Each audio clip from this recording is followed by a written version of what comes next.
I'm Al McFarlane. Welcome to the Conversation with Al McFarlane. I'm glad to be here and glad to have you along as well. Got a great program, 3 segments, 3 interesting conversations. You're going to enjoy it. Before I get into my first guest, I want to invite you to support this program, support the Conversation with Al McFarlane. How do you do that? Go to YouTube Insight News and subscribe. Also like and share. We're streaming this program across several platforms, the YouTube channel for our company, Insight News, but also the YouTube channel for the Black Press of America, Black Press USA. You may be connecting with us from anywhere around the country or around the world through their platform. We're streaming to several Facebook platforms and also to Twitter and LinkedIn. However we connect with you, we value the connection. We value the relationship. We want to grow it, and we're asking you to help us grow it. How do you do that? Be a subscriber. It doesn't cost you anything. It takes a second of your time, but it gives you notice whenever we're going live with our programs, and we want to feel like we're building community together, one conversation at a time. So go to YouTube, Insight News, and subscribe, like, and share. Well, today I want to begin with an interview with Sarah Drake and Erin Begneski. She'll correct me if I'm saying the name wrong. I said it right before the show. But Erin and Sarah, thank you both for being here. Sarah is an award-winning ecologist, an author, illustrator, and a teaching artist in Sauk Rapids, Minnesota. She works on human rights and social justice topics. She's done that for a couple of decades. And that work inspires her artistic creations. And this calling brought her to Burkina Faso in Africa in 2011. She and women and children in the village is called Tiabele, and again, she'll correct me if I'm wrong, in Burkina Faso, met and created a collaboration to raise money for projects that would lead to improved health, improved education, and sustainable economics for that community. She herself survived an illness that at that time had killed over 25,000 children who were under the age of 5 years old in that country. But it's because she had access to health care that the locals didn't. This compelled Sarah to use her artwork as an education tool and a fundraiser. When she returned to the United States, she created a project called Arts in Action, and has worked as a single mom in living room floor of her 1-bedroom apartment because to create this organization, because existing organizations were not working in that region and they weren't willing to either. Well, enter Erin Begneski. She's had a fulfilling career in consulting and at a Fortune 6 health insurance company. She embarked on a transformative journey in 2016. She volunteered in Zambia for 6 weeks.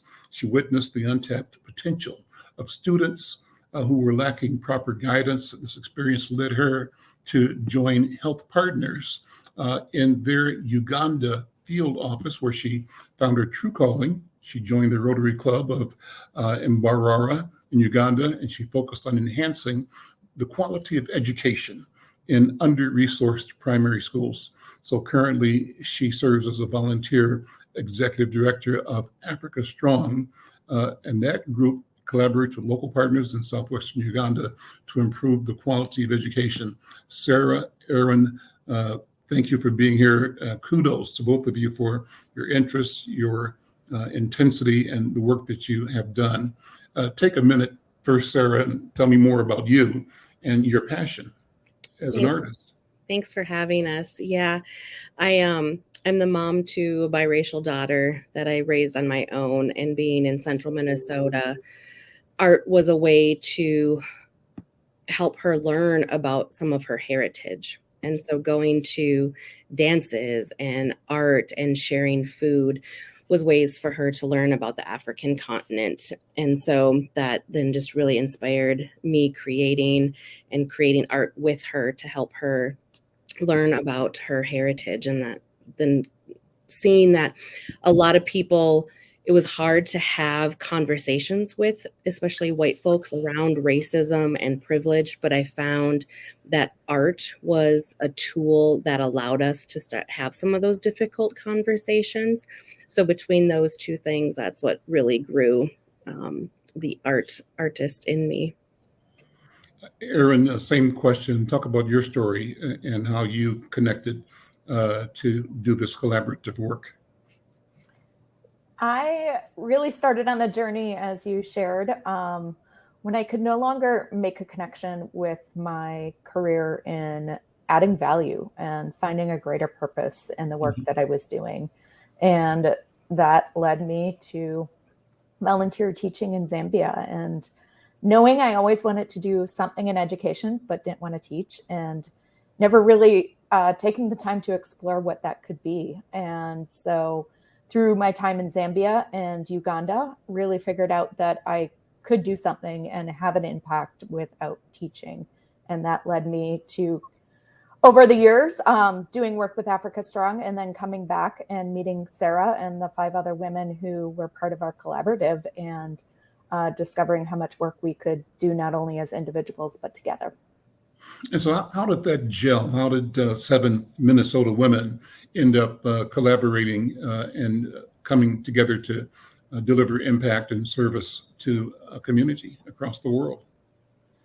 When you're a volunteer running a nonprofit, and as for me, an operator, you're mainly working with friend and family board and doing your best, and over time networking, and get to know and hear stories of others, and learn that there's opportunities where you can add value and learn from each other and support one another. So about a year ago, I had been given an opportunity to share my story, and part of the message was about uplifting other women. And so shortly after that, made a couple phone calls to the women, 7 of us that ended up being part of the collaborative, and we got together for coffee. We had a couple conversations and realized not only were there stories we could share and learn from each other, and networks that we could share, and grant research that as we were doing it that we could share with one another, but that there was more. By really working together and collaborating, we could open doors that individually we couldn't open. And that's really what led to the collaboration. And what we have been saying is that this is just a start, and we are building on something that's unique and special, and that this is opening doors that none of us ever thought possible. Describe your project, Sarah, Erin. Just how's the entire big picture look? How does it work? What's kind of the deliverable that you are bringing to community, to society, to that town? So what we noticed is, even though we operate in different countries and maybe our, mission and vision statements are different, and people would be like, oh, well, what do you have in common? We're women here in Minnesota. And when we looked at what is our common thread through all of what we're doing, and it was literacy and access to education. And because no matter what you're doing in life, being able to read just enhances your opportunities, the opportunities to employment, and increasing, your economic status, and just all of those things. Some of us are building classrooms, and some of us are working on access to water so girls don't have to haul it, teacher development, whatever the area is that we're working on. Literacy was that piece that united all of us. So while some see it as we're doing different things, when we look at it, we see we're all doing something to help make a difference in the life of children and adults across the world. And so being able to help people get access to books, education, being able to read, that's just enhancing everybody's life. And it looks like Erin wants to add something. Erin, go ahead.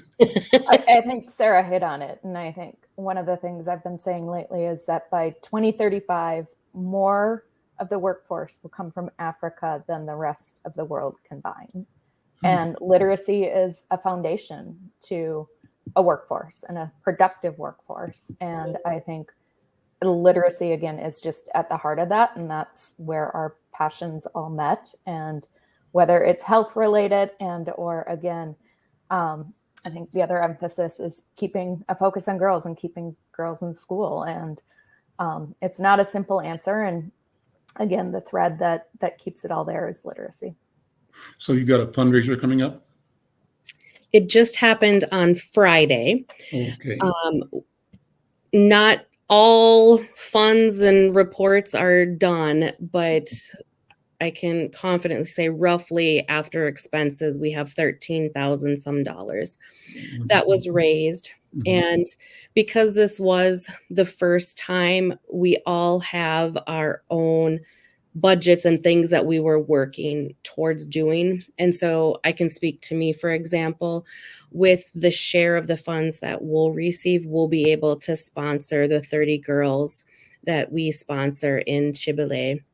And so this is our, I want to say 5th or 6th year. We have 3 groups of girls that we've been adding to. And so, you know, it's something that up until Friday, I had been struggling really hard. As of Friday, I told them, like, I don't have the money to sponsor the girls. Like, it's just been such a rough year for fundraising. And so being able to come together with the support of the other women, like, it's taking a minute to like be frustrated and like, but then it's like, okay, here's my strength. There's your strength. Like, let's work together and do this. And now I'm like, look at what we did. We came together about literacy, and now we have 30 girls that get to continue their education. And so that's just my organization. You know, others are, I'll let Erin share hers, but, you know, some of them are working at building classrooms. Some are working on disability awareness. And so making sure teachers and folks have curriculum on being inclusive and things like that. And so, yeah, it's just a great thing that we're in coming together. I'm able to do something that I was struggling to do on my own. Erin, add to that. Yeah. And I think one thing that Sarah highlighted is just continuing to learn from one another. Our project is different. We're trying to raise about $25,000 to ship a container of books from Books for Africa to Uganda.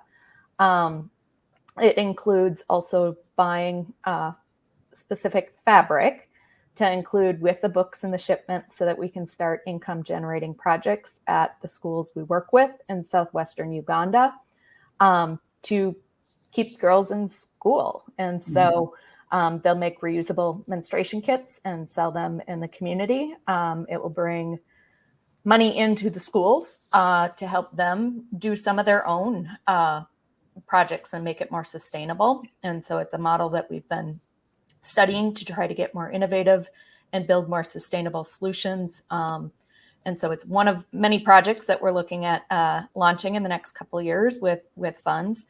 In addition to the books and that, we're looking at buying the container to stay at a vocational school that will become a microclinic.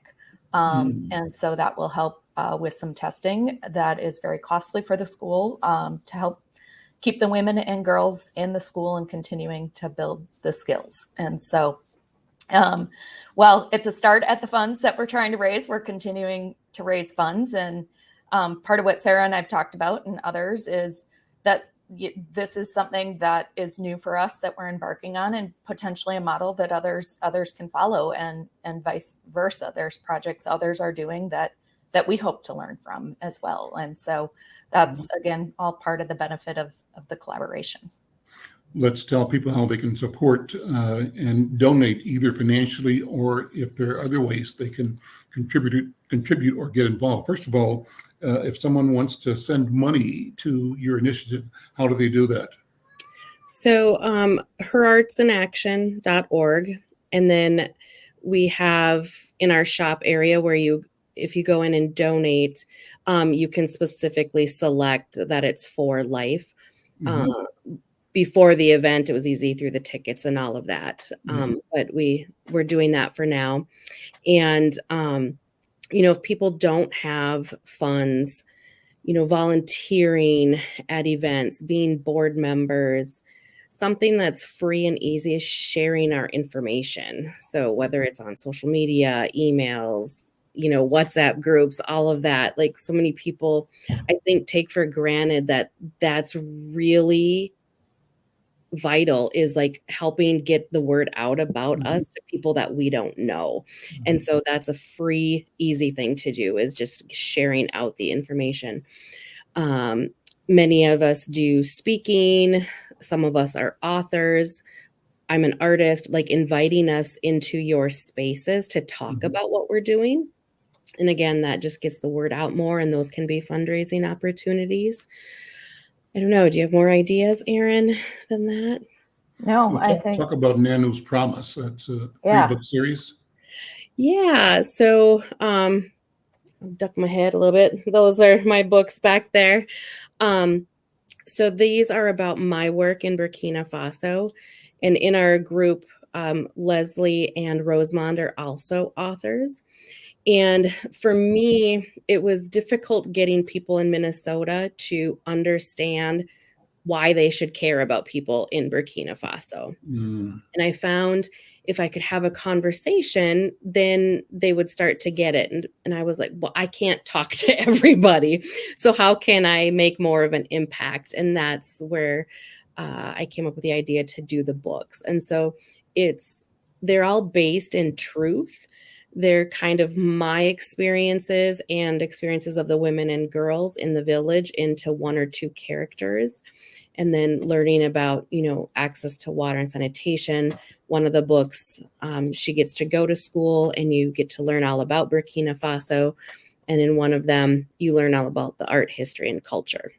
And so it's a way to get to know Burkina Faso. It's I like the tie of you buying a book and reading here helps sponsor a girl be able to go to school there, and getting people thinking about, that reciprocity and working together and empathy and all of that just through a book.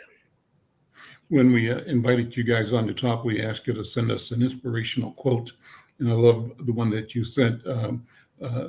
Maybe, Erin, you can read that and tell us what it means to you all. Or do you have it? I can read it too. Well, yes, I do now.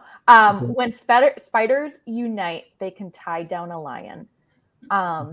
I think it was shared with us early in conversations as we were out talking about our work, and it resonated with us. And I think it just really spoke to us in regards to working together and collaborating does have its benefits. I know when we first talked about this with some people, the question was, well, what about your major sponsors, major donors, and dividing those funds? And that just never crossed our mind, because we believe that new doors and bigger doors will open, and that we can have a bigger impact by working together.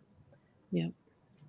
Guys, thank you so much for being here. Continued success in your work. It's important work.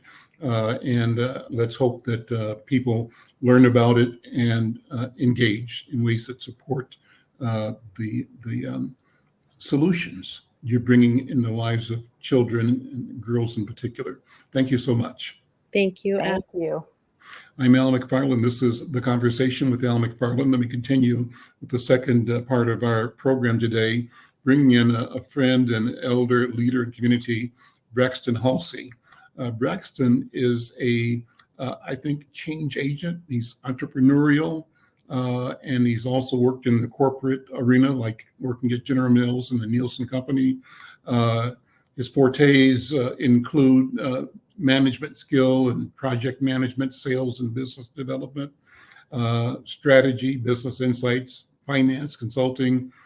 He's got a record of growth and expansion for the projects he's led and undertaken.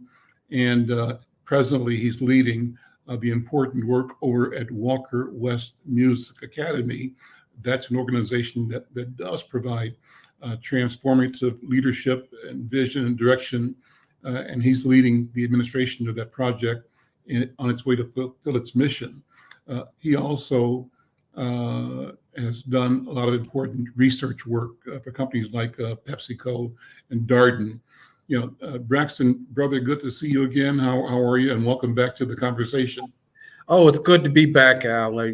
I know we talked a couple of months ago, and I was looking forward to reconnecting again. So I'm glad we were able to do that.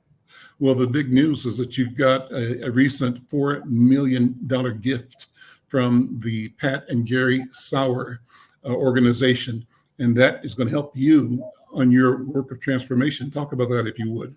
Yes, that was definitely a transformational gift. And it kind of came out of nowhere. But I later found out that Michael Wright of the Golden Times had been talking to Pat Sauer and had mentioned Walker West to Pat. And so probably about a month and a half ago when they came over for a site visit, it was great. And then were you expecting them to come with a grant? No, I was not expecting that at all. And I actually went to drop my son off at college in Chicago. And while I was there, I got a note that, oh, well, would you accept $3 million? And I said, oh, of course I would. And then when I got back, I think Pat called me and said, well, no, we decided to make it $4 million. And I said, okay, all right. But I think it's Pat and Gary, and it came from their own personal wealth, not their foundation. But they really care about the Rondo community, and she really, especially Pat, really wants to see what can be done to uplift and make the community vibrant, through a number of different vehicles, including the arts. And so, it's just really exciting.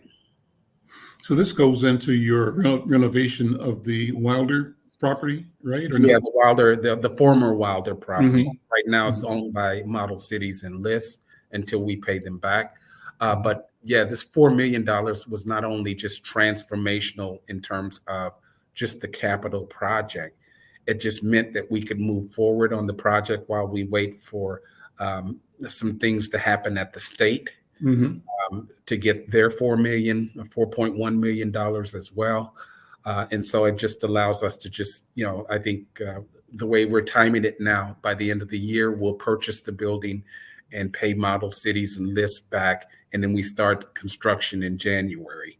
And then from January through August, the remodel construction will go on. And then hopefully the next school year will be moving in to the new facility, remodeled, state-of-the-art educational facility with all of the acoustic treatments. And maybe by that time, we'll be done with our 200 seating capacity performance hall with state-of-the-art as well.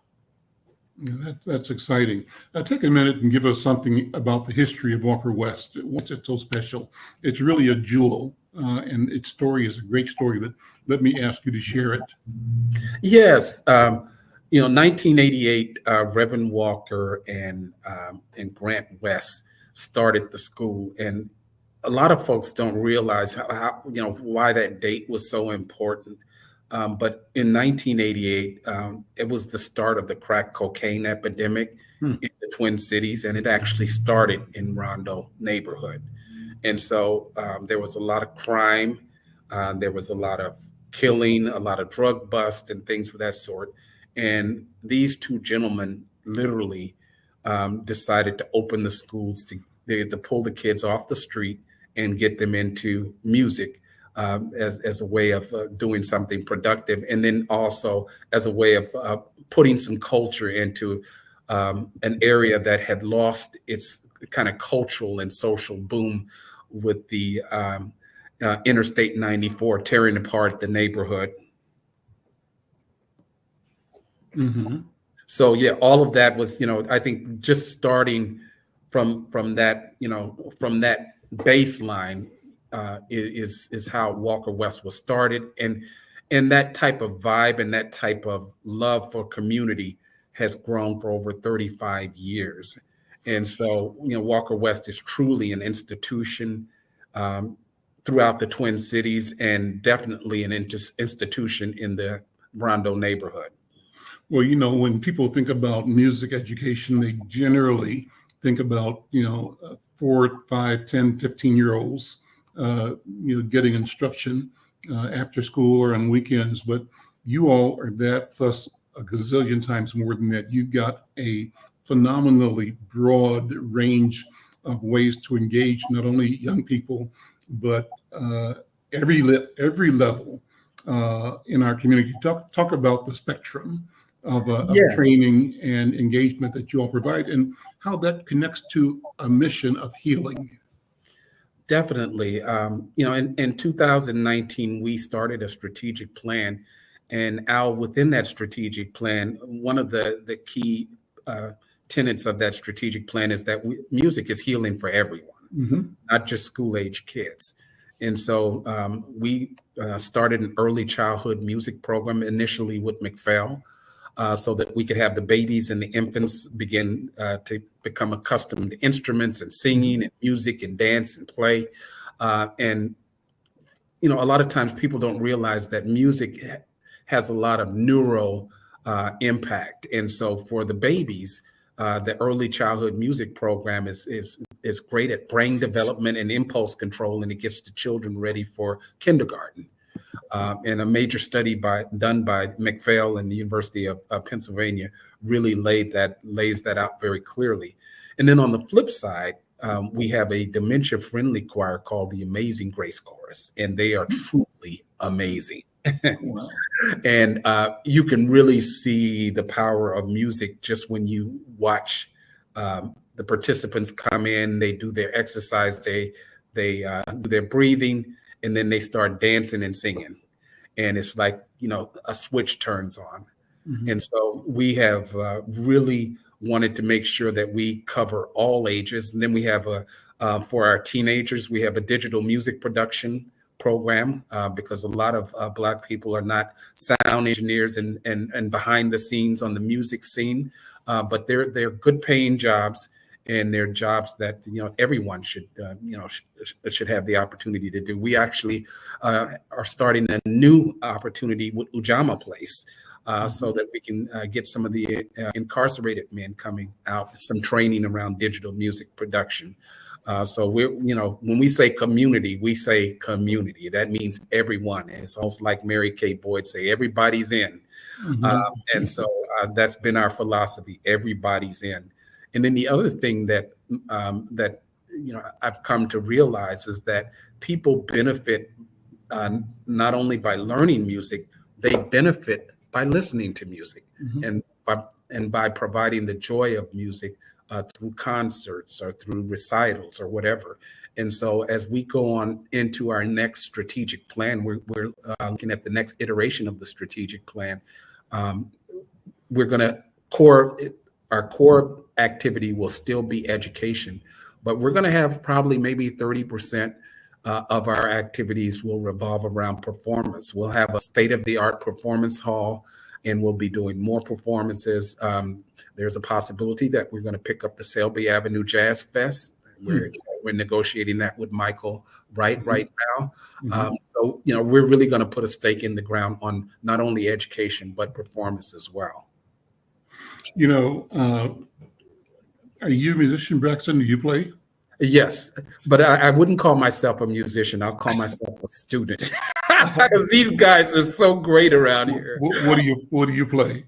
I play piano, organ, and then I dabbled in some saxophone back in the day, but I haven't touched one in a while. Okay. Well, I dabble in saxophone, and what I thought about, haven't acted on it yet, is signing up for a remote instruction. Definitely sign up today. Well, I'll call Miss Marie. And I figure as I'm moving into trying to create more space in my schedule, one of the things that I want to do is pay attention to the music that I love so much. I'm an avid listener, an appreciator and lover of music and the creativity that it represents and that it inspires and that it reveals. And, as you were talking, I raised the question about the healing mission. You talked about how individuals' lives, are touched. and the spark that you see in individuals. I'm saying and suggesting that as an institution, that same spark occurs in community. So what happens at the micro individual level is happening at the macro level with the force and the power of the creative presence of Walker West. I think what you're doing is great, and just continued success with it. But let me ask you about, again, I mentioned some of your training and your credentials, and I'm fascinated that you have this corporate and professional high level training and applications in your career, but now you've brought all that to the service of community. Take a minute and walk me back about through your development.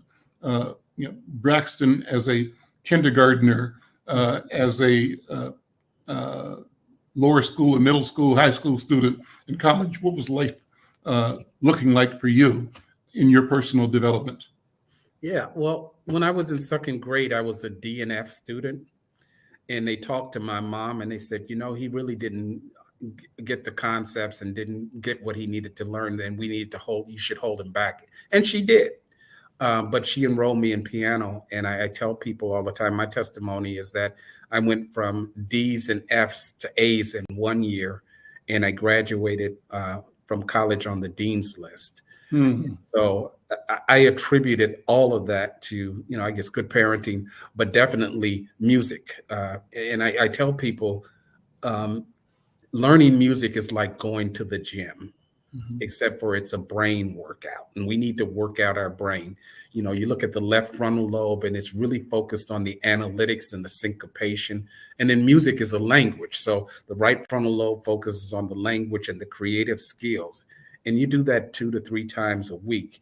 Your brain just starts clicking. And so for me, I just felt that music was great at helping me with math.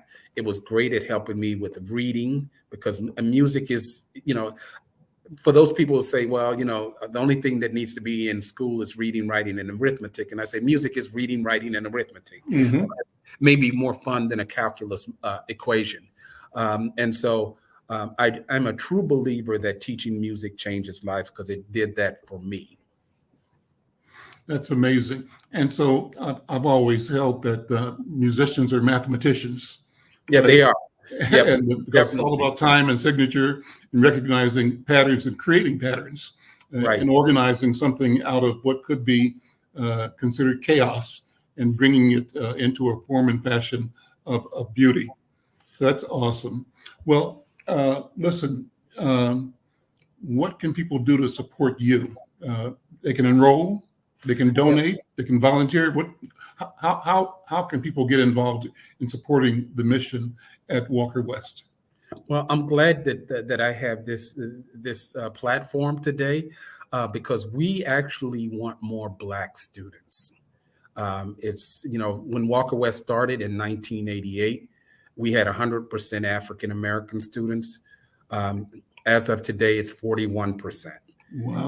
And so we're trying to at least get over 50%, because again, when I look at that whole academic success story, and we know that we have this large achievement gap between Black students and white students in Minnesota, the second largest in the country. Music is the tool for closing that gap. And so definitely when we look at our strategic audiences, getting more Black students is very important to us. Getting more low-income students is very important to us. Getting students that even live in the immediate neighborhood, those are kind of the targets. I don't like to call them targets, but those are the audiences that we're looking for to really bring the healing power of music. Right now, we are deploying our instructors into schools that have 70% BIPOC populations during the day, because we believe that music should be taught during the day as a school-time curriculum and not in after-school programs. I mean, we can do after-school programs, but we realize that they're more effective if they're done during the day, because the student takes it seriously, and the teachers take it seriously, and the institution takes it seriously, and it's we find it to be more beneficial. And so we have deployed our faculty to several schools within the Twin Cities, and we actually are providing consulting and providing a residency in St. Cloud, because their student demographics have totally changed from Caucasians to Somalis and African Americans, and they don't necessarily like their music and their choral traditions. And so we're in St. Cloud showing them the Walker West way. Awesome. Awesome. So you got an event coming up too, fundraising Yes. event? We are going to be at the Dakota on October 30th. And it's going to be a great time. I'm going to call it an enchanting night of music, because our students are just straight up awesome in our youth jazz ensemble, but then our faculty is even more awesome. And so there's going to be performances between students and faculties. And, you know, with the Pat and Gary Sauer gift, you know, the brick and mortar part of the campaign is, you know, we see that one, we see us coming to a completion on that probably within the next several months. And the thing that I'm really, really excited about is that, yes, you know, the brick and mortar and the building is tangible, but now we move to the intangible stuff. The intangible stuff is, yes, okay, let's expand programs, let's serve more people. And then let's have, you know, a larger staff to support the programming. So, you know, I'm not the accountant, the CEO, and the HR person, and the fundraiser. So, so we're trying to really scale up to make sure that we can have the bodies and the staffing to support the growth. And we've grown significantly. When I started at Walker West, we had $450,000 budget. Today, we'll probably hit this end of the year, we'll probably hit $2 million. So we've grown phenomenally. And so we need the resources to support the growth. Brother, thank you so much for being here. Brother Braxton Halsey, Walker West Music Academy, continued success, and look for me to be signing up sooner, hopefully than later, as a student on a tenor saxophone. I'd love to do that. Oh, yeah. You kind of got that Kirk Whalum look, too. You think so? Alrighty. Listen, thanks so much. We'll talk to you later, okay? All right. Take care. I'm Al McFarlane. This is the Conversation with Al McFarlane. We'll continue with another conversation around entrepreneurism and building community. It's going to be a great conversation. We'll be right back. Stay tuned. Are you or someone you know recovering financially from the COVID-19 pandemic, the lockdown, or any other reason? If so, help is available. FindHelp.org is a site to find a wide range of resources, including food, medical care, and more. The best part is based on your zip code. Visit FindHelp.org, enter your zip code and the service you need.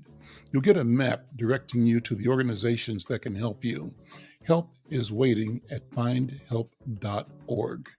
If you need help starting anew, FindHelp.org is the site for you.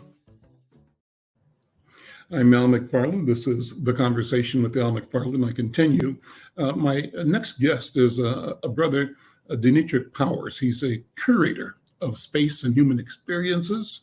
He leverages his expertise in art and modern culture patterns with a background in urban planning to develop creative programming solutions for public and private clients. He's one of the principals over at NEOO Partners. That's NEOO Partners. And pleased to have him here to talk about his work, the work of the company, and the company's vision for building community. Brother Powers, good afternoon. Welcome to the conversation. How you doing? I'm doing well. How are you? Thanks for having me. I'm well. Am I pronouncing your name properly? You did. Yep. Denetrick. Okay, great. Thank you then. So good to see you. You know, I know some of the members of your team. You guys have a blazingly wonderful reputation already. And you are I would say a relatively young company, or a company of young people, but you are knocking them out of the ballpark. Talk about your company and the kinds of things that people are knowing you for here in Twin Cities. Yeah, for sure.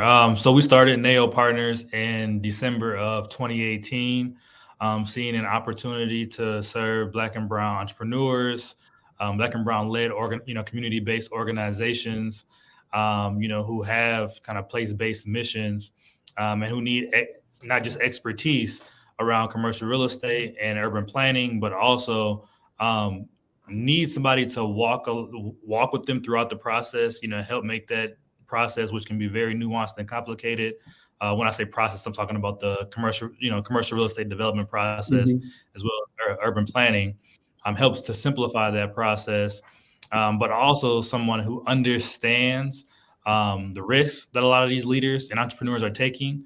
A lot of the entrepreneurs that we work with, they don't have the same type of capital, financial capital as, their white counterparts may have starting out, or they don't have, strong friends and family networks who also have financial capital, for their projects. And so a lot of the times, they're leveraging whatever savings that they have, as well as all of the social capital that they have. So it's really important for them to get it right the first time, which was another thing that drove us to start the company, is just recognizing that, for Black families, for Black entrepreneurs, history has shown that oftentimes we only have one opportunity to really take advantage of, the resources, opportunities that, that come about. I'm going to ask you to go deep on that over the course of the conversation. I think it's a very important topic. But talk about the formation, how you guys formed the company, what brought you together. Did you know each other already? What was the basis for deciding that there was both an opportunity and that you all were a fit for each other in pursuit of the opportunity? Yeah, so it started back in 2016. Me and D'Angelo's relationship. He was doing community engagement for a real estate project he was working on for the Regional Acceleration Center right there on Penn and Plymouth. And I was working at the neighborhood association doing community organizing. I had just got accepted to grad school and was just spilling all of these ideas to him about, affordable housing, affordable student housing. And what really stood out to me is that, like, he didn't put down any of the ideas that I had, or even told me I was wrong, even if I could have been wrong. I think he just seen that I was curious and passionate about, the topic, and offered an internship to me. And so I interned with them in 2017, interned with him at Thor Companies for a year as a part of the commercial real estate team. And then in December 2018, we identified an opportunity to, work with a lot of clients that needed just that, kind of hands-on service work. I always told D'Angelo, so I was like, hey, I'm working here because of you. I'm a big believer in relationships and taking care of your relationships. My relationships have served me very well, even to where I am today. And so I just said to him, hey, you have, once you leave, I'm leaving as well. And so he kind of had the initial idea of starting the company, and then recognizing my, background in arts and culture placemaking and community organizing, and now having, experience doing, urban planning and commercial real estate, seeing this as an opportunity to not just start a real estate company, but also, add on the urban planning and community engagement work, which I currently lead. So what does art and community placemaking mean? Unpack that for me. So art and creative placemaking is a common term in the urban planning and economic development fields, essentially leveraging arts and creativity to brand geography, brand a place. That geography could be a block, it could be an intersection, it could be, an entire campus of sorts. And so essentially it's just, it includes public art. It includes the type of programming that happens in public spaces, such as, plazas, kind of green spaces, parks. And so combining all of those things in order to make a name and make a geography attractive. I would say over the last few years, A lot of communities have went away from, creative placemaking to placekeeping, recognizing that there's already existing arts and creativity that's happening in those areas. And so not wanting to, what I will call, gentrify kind of where they're already living, just identified, hey, like we want to keep this place. We don't want to we're not making anything new. Sure. Yeah, I'm going to improve it. Your background, you from Minnesota? You Twin Cities person? Where are you from?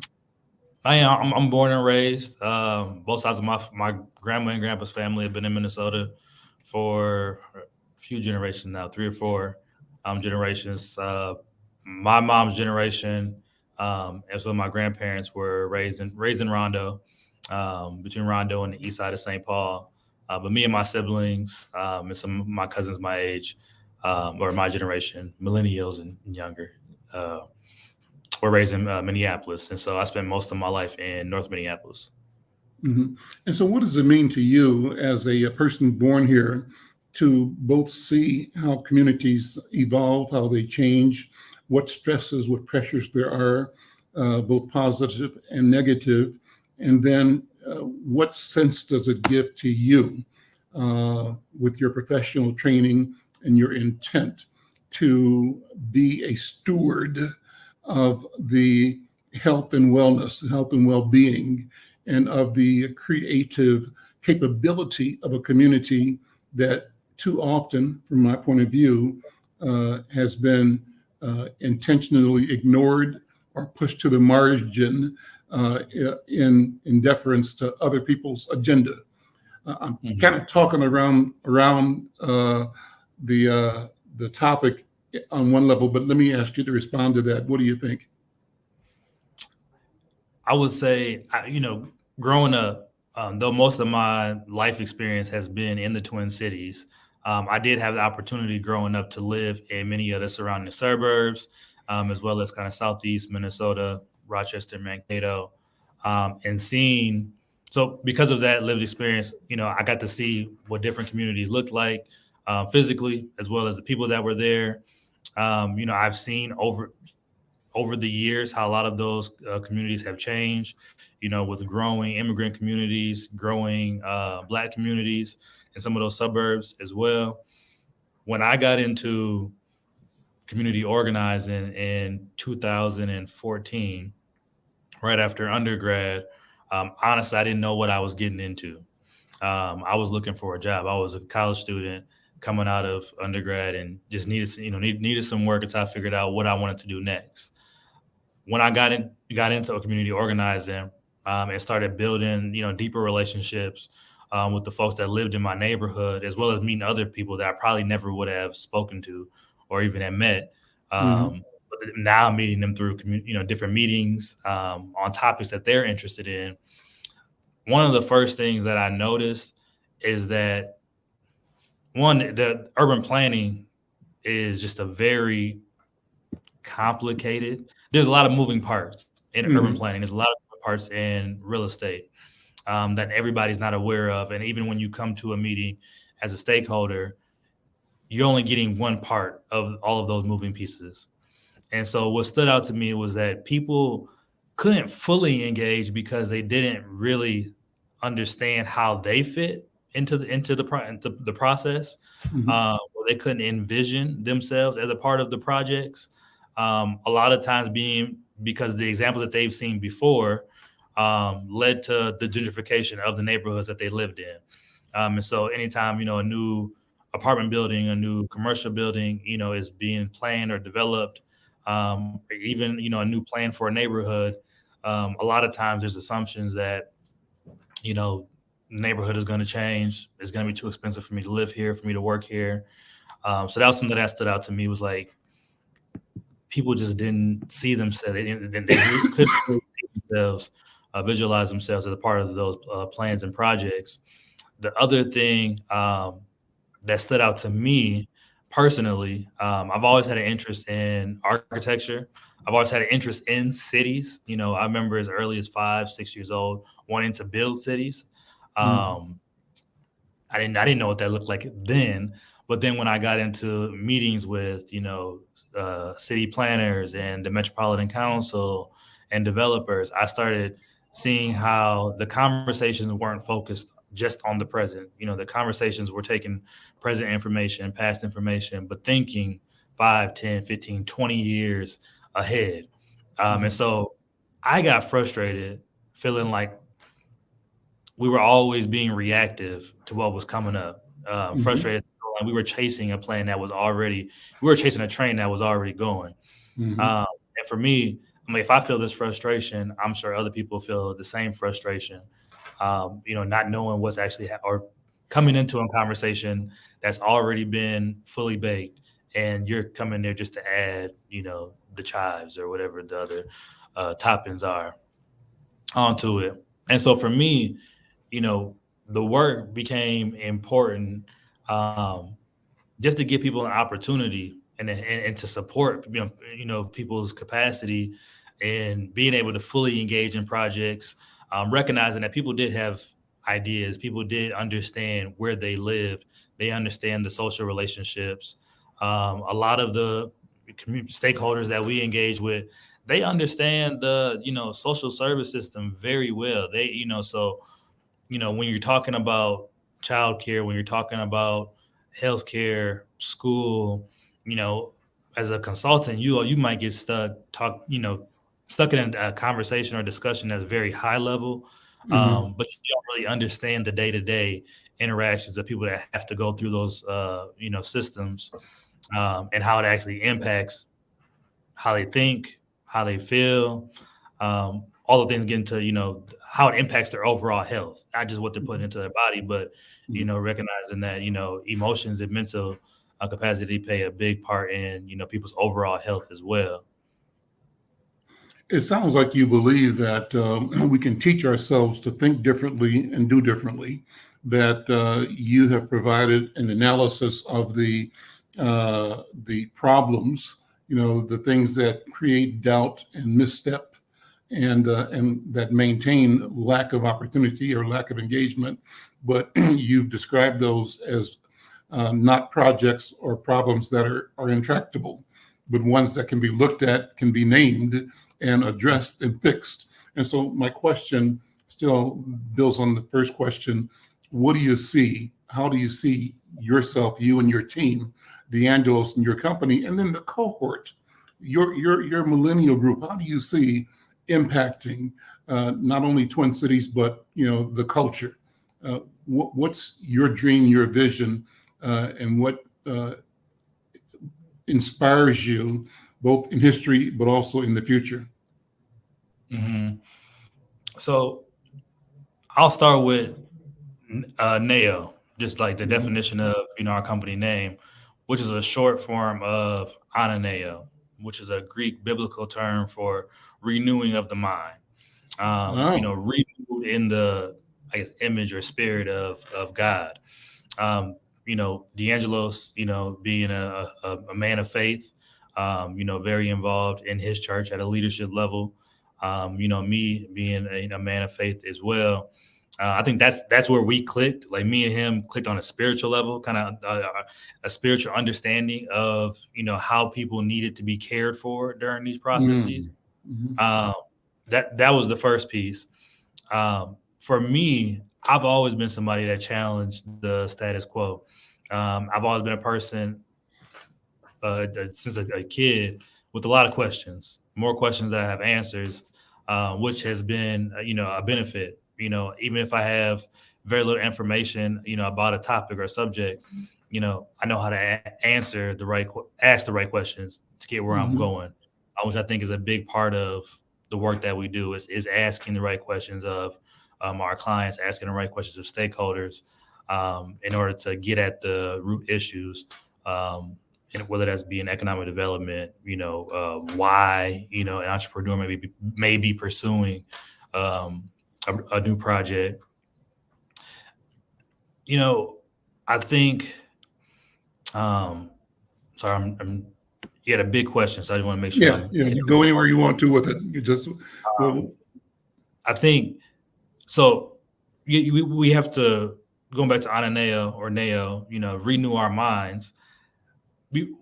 nobody knew that COVID was going to happen in 2020.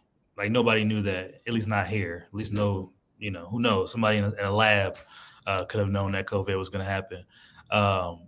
But what we've seen from COVID is that we've had to rethink how we approach our work. You have to rethink how you approach your policies for working. Rethink how you engage with students.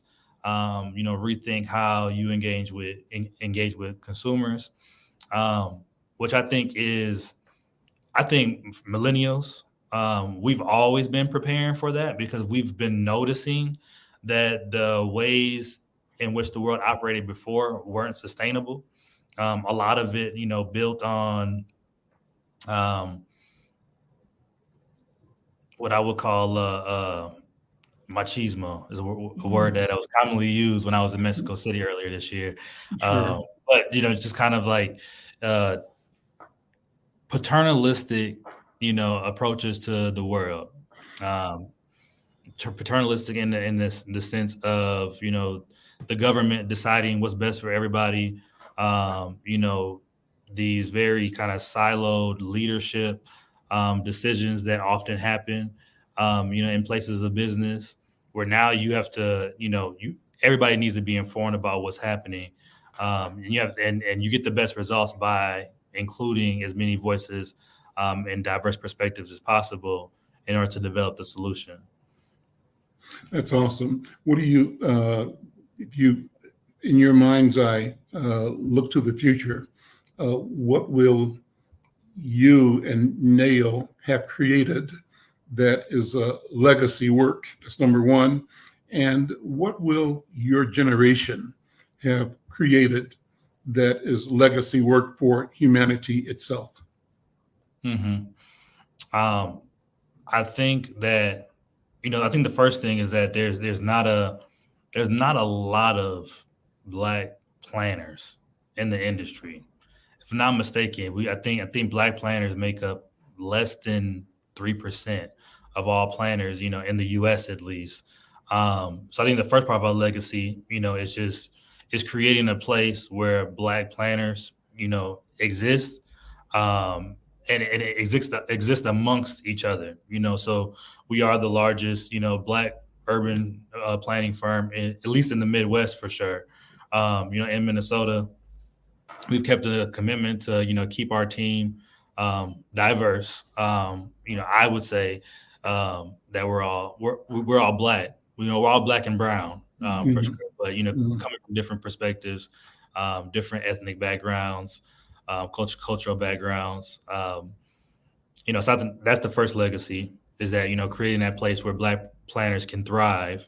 I would say also, I think there's going to be, it's already begun, but by the time that me and D'Angelo's, step away from NEOO and pass it on, to the next generation of leaders, we would have, what I would say, dramatically impacted the, wealth building amongst many families. A lot of the entrepreneurs that we're working with, these are Black families who have saved up, who have worked extremely hard, to start that business, buy that first building, and are now looking to, leverage what they've created in order to build wealth for, their families.